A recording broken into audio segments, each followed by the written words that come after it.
Di luar dugaan dari teman-teman semuanya, ya. Kalau misalnya Anda tidak melakukan pembayaran di pinjol, maka pihak perusahaan pinjol akan menyita aset-aset yang ada, unit kendaraan pribadi, BPKB dan STNK kendaraan pribadi, perjanjian tanah, barang pribadi seperti HP, TV, dan lain-lain. Takut kan? Kalau takut, yuk simain video ini sampai habis. Jangan teman-teman skip ya. Kalau teman-teman lompat-lompatin, yang ada sayanya yang dibully gitu loh. Ini tujuannya untuk menyemangati Anda biar membantu menjawab semua ketakutan atau ancaman yang dilontarkan oleh debt collector karena Anda telat bayar gitu loh, supaya bisa menstabilkan pemikiran Anda juga. Dan seperti biasa ya, teman-teman semuanya yang belum mensupport channel ini boleh disupport dulu, karena supportan dan dukungan Anda itu sangat luar biasa. Saya bertahan di sini alhamdulillah, mau tahun ke-7 ya, tahun ke-7 mengedukasi teman-teman semuanya. Ya, mengedukasi teman-teman semuanya, mungkin masih dengan tema yang sama tentang mengedukasi soal pinjaman online. Karena rasa saya menentukan topik ini, pertama berdasarkan pengalaman pribadi, yang kedua ini adalah pembahasan yang sangat menarik menurut saya, karena masih jarang banget orang yang membahas tentang hal ini. Sementara setiap hari orang-orang selalu saja nyemplung ke dalam ranah hitam yang seperti ini ya. Dan teman-teman juga bisa menjadi membership di channel ini sebagai bentuk apresiasi Anda juga ya.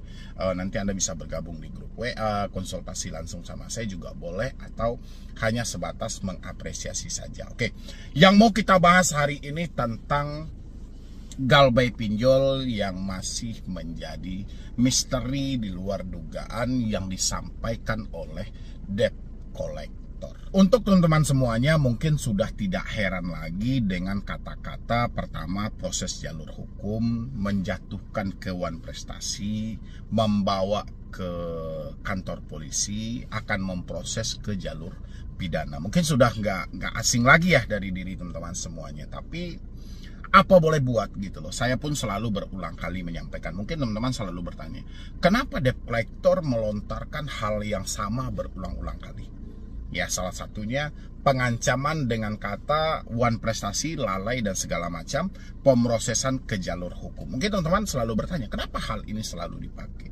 Kenapa debt collector seakan mati ide dalam penagihan? Kenapa selalu dengan momen-momen seperti ini, kata-kata dengan seperti ini gitu? Anda tahu nggak alasannya apa? Karena diri Anda sendiri gitu loh. Ya, saya dulu beberapa video saya sempat menyampaikan. Anda tahu nggak kenapa pinjol melalui debt collector selalu melakukan penekanan? Karena Anda yang membuat hal ini mereka pakai selalu.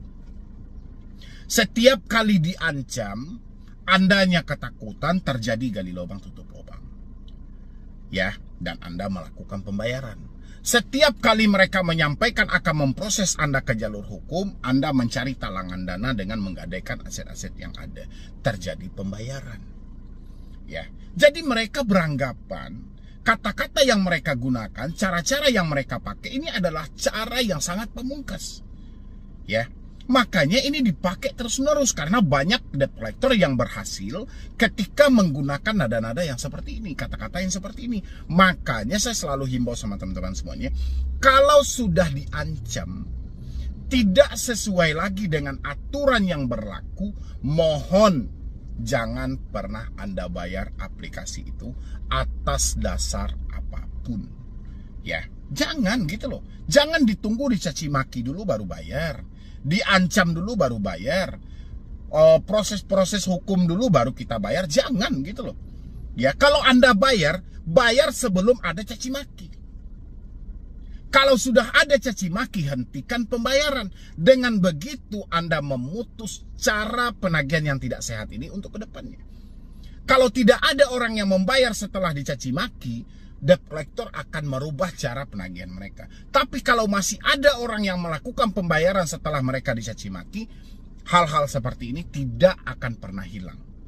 Nangkap teman-teman semuanya? Oke. Sekarang kita masuk kepada yang saya sampaikan tadi. Kenapa saya bilangin ini di luar dugaan? Kata-kata yang mereka gunakan terkadang di luar dugaan gitu. Pantas bang, benar nggak sih ada penyitaan aset?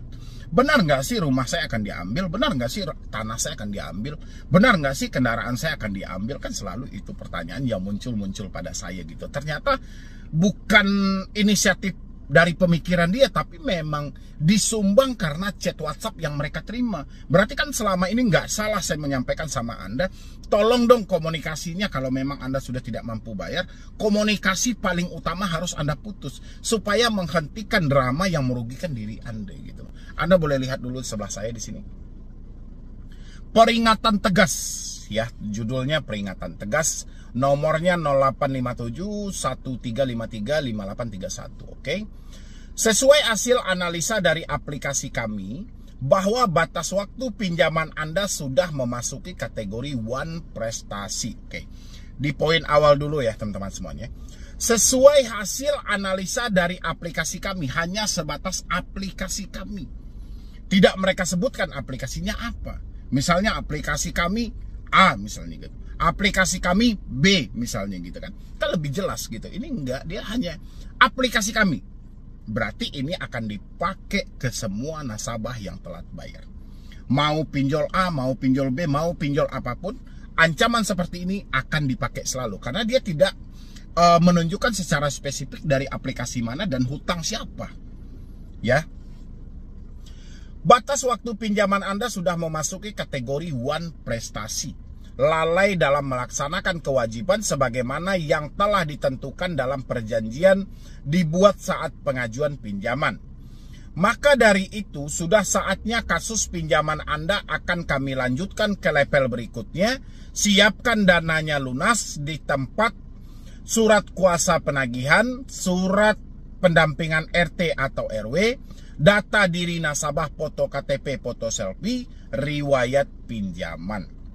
Catatan, ketika tidak ada uang, tentu saja perusahaan berhak menyita barang atau aset berharga Anda seperti unit kendaraan pribadi, BPKB dan STNK kendaraan pribadi, perjanjian tanah, barang pribadi seperti HP, TV, dan lain-lain.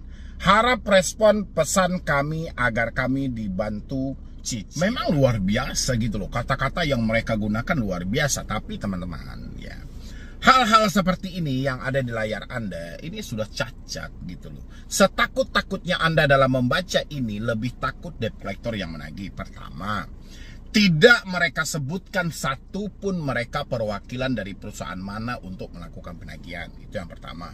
Yang kedua, tidak dijelaskan secara nama Anda. Yang ketiga, tidak dijelaskan berapa nominal hutang Anda.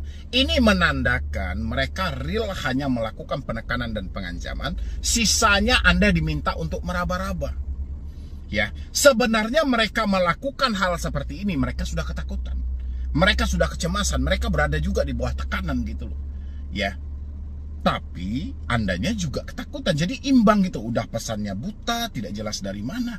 Andanya ketakutan gitu loh. Benar kata-kata yang mereka gunakan ini sangat membingungkan dalam pemikiran kita. Apa hubungannya hutang pinjol dengan unit kendaraan pribadi? Ya, unit kendaraan pribadi kita bukan dijadikan sebagai objek jaminan fidusia kok. Kan itu pemikiran teman-teman semuanya. Habis itu BPKB STNK kendaraan pribadi. Ya. Habis itu perjanjian tanah, barang pribadi seperti HP, TV, dan lain-lain. Oke. Abaikan 3 kalimat, 1, 2, 3. 3 linia ini Anda abaikan, fokus ke poin paling bawah. Harap respon pesan kami agar kami bantu cicilan. Udah, di sanalah mereka gitu loh. Jadi kata-kata yang mereka gunakan dari atas sampai ke bawah ada 3 linia ini, itu hanya pemanis dalam penagihan supaya kelihatan lebih profesional, supaya kelihatan ini benar-benaran gitu loh. Padahal mereka cuma 1 kalimat, harap respon pesan kami, karena dia butuh Anda merespon. Begitu Anda merespon berarti mereka beranggapan, wah Anda masuk nih dalam perangkap mereka. Ya, ketika Anda respon, oh ya jangan dong, gini dong, segala macam, mohon maaf duit saya belum ada, kan Anda respon namanya itu. Berarti Anda masuk dalam perangkap mereka. Tujuannya itu, berarti dia menandakan, wah nomor ini masih aktif nih, nomor ini masih dipakai nih, nomor ini masih bisa transaksi dan segala macam gitu loh. Masih ada timbal balik tanya jawabnya gitu loh. Dan mereka akan menghajar Anda habis-habisan. Makanya buat teman-teman semuanya, kalau sudah mendapati pesan-pesan buta seperti ini, jangan pernah Anda balas. Ya, sebisa mungkin ganti dan hapus WA Anda. Ya, habis itu ganti nomor Anda gitu. Ini nggak perlu Anda respon dan tidak perlu Anda tanggapi. Ini bullshit semuanya. Ya, tidak ada yang namanya tarik kendaraan pribadi. Ya, tidak ada yang namanya BPKB STNK kendaraan pribadi kita diambil. Tidak ada namanya perjanjian tanah. Ya, tidak ada barang pribadi seperti HP, TV dan lain-lain. Nggak ada hubungannya gitu. Orang mereka melimpahkan Anda untuk proses hukum aja nggak ada kok. Dan barang-barang ini tidak dijadikan sebagai jaminan dalam hutang kita kok. Mana ada Pak? Ini KTA loh, kredit tanpa anggunan. Ya, ini ranah pinjaman online, tidak bertemunya antara si pemberi dan si penerima. Ngapain Anda ribet-ribet dalam hal ini? Mereka juga cacat gitu loh. Mereka tidak menjelaskan mereka dari aplikasi mana. Mereka tidak menyebutkan nominal hutang Anda berapa. Mereka juga tidak menjelaskan siapa nama Anda gitu. Ngapain harus takut? Ya, saya berharap buat teman-teman semuanya, daripada ini menjadi malapetaka terus dalam diri Anda, ya, sehingga Anda direpotkan pemikiran Anda untuk memikirkan hal-hal yang tidak pantas, saya pengen komunikasi Anda aja gitu loh. Ya, seandainya ini tidak Anda tampung dalam WhatsApp Anda tidak akan sepanik ini. Seandainya ini tidak Anda baca, Anda tidak akan stres ini. Ya, jadi teman-teman semuanya, Anda sayang nggak sih sebenarnya sama diri Anda? Kalau Anda sayang sama diri Anda, jangan biarkan caci maki dan hinaan itu terus ada dalam hidup Anda gitu loh. Please, ya, ayo kita berbenah diri. Kalau nggak diri kita, siapa lagi gitu. Kalau nggak kita yang membebaskan diri kita dari semua ini, siapa lagi? Nggak ada orang lain yang bisa kecuali diri kita.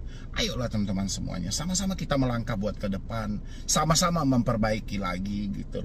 Kita hapus semua hal yang mengganggu pemikiran kita.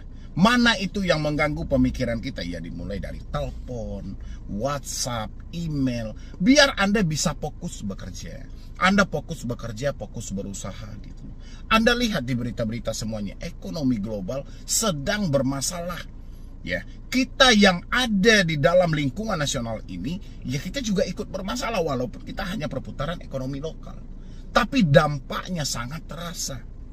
Ya, sementara Anda bukannya serius mencari bagaimana jalannya kita menstabilkan ekonomi kita, malah Anda fokus mencerna ucapan-ucapan yang tidak jelas gitu loh. Ucapan yang tidak pasti. Jadi please lah teman-teman semuanya. Ya, tanyalah ke diri Anda gitu loh, mau sampai kapan? Uang sudah tidak ada. Anda menyatakan sudah tidak mampu. Tapi Anda biarkan Anda dicaci maki setiap hari. Anda ditakut-takuti setiap hari. Seakan Anda tidak sayang sama diri Anda gitu. Ya, saya sudah sampaikan sama teman-teman semuanya. Pinjol ini resikonya tidak berat. Karena resikonya tidak berat, makanya Anda dihadapkan dengan debt collector yang mulutnya sampah banget. Ya, tapi debt collector hanya berpegang pada satu kekuatan, komunikasi. Sesampah apapun mulutnya, kalau komunikasinya sudah tidak berjalan dengan maksimal, komunikasinya sudah Anda putus, mulut sampah itu pun akan hilang seketika itu. Ya, sisanya kembali kepada diri teman-teman semuanya. Insya Allah semua yang diucapkan itu ya tidak ada. Oke, jadi sekian dulu dari saya, Medi Broni. Wassalam.